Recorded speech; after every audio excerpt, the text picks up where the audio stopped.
रमज़ान कब से शुरू होगा, ये बात हमेशा से चांद पर निर्भर करता है। ऐसे में इस साल भी रमज़ान चांद को मद्देनज़र रखते हुए मनाया जाएगा। उम्मीद की जा रही है कि भारत में 19 फरवरी को पहला रोज़ा रखा जाना है।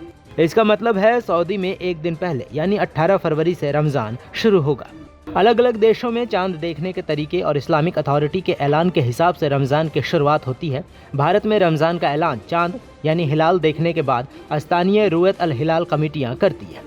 क्या है प्रक्रिया? ये कमेटियाँ शाबान महीने के 29वें दिन मगरिब की नमाज के बाद आसमान में चांद देखती है। चांद दिखने पर अगले दिन से रमज़ान शुरू होने का औपचारिक ऐलान करती है, जो शहरों या राज्यों के प्रमुख इस्लामिक विद्वानों या काजियों की देखरेख में होता है। आपको बता दें कि इस्लामिक कैलेंडर चंद्रमा के चक्र पर आधारित होता है, इसलिए रमज़ान हर साल अंग्रेजी कैलेंडर के मुकाबले करीब 10 से 12 दिन पहले आ जाता है। चूँकि चांद का साल सोलर कैलेंडर से लगभग 11 दिन छोटा होता है, इसी वजह से साल 2030 में रमज़ान 2 बार पड़ेगा, एक बार जनवरी में और दूसरी बार दिसंबर के महीने में। क्या है रमज़ान मनाने के पीछे का इतिहास?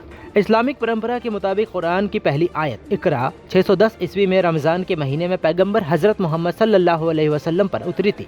माना जाता है कि ये वो समय था जब मक्का के पास हीरा गुफा में वह इबादत कर रहे थे, जिसको देखते हुए बाद में रमज़ान के रोज़े मुसलमानों पर फ़र्ज किए गए और ये इस्लाम के 5 अरकानों में से एक है।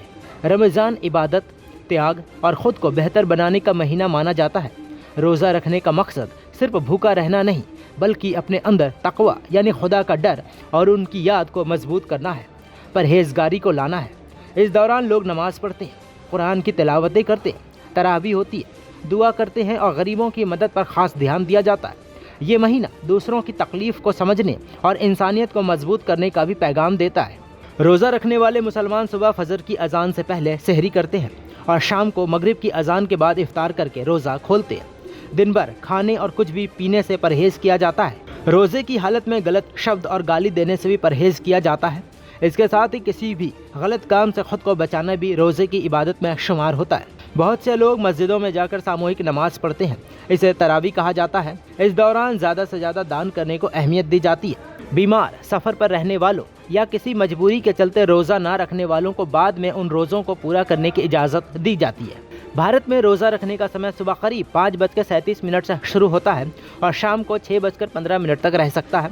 जैसे जैसे महीने के दिन बढ़ते हैं तो रोज़े का समय भी बढ़कर करीब 13 घंटे से लेकर 14 घंटे तक बढ़ सकती है।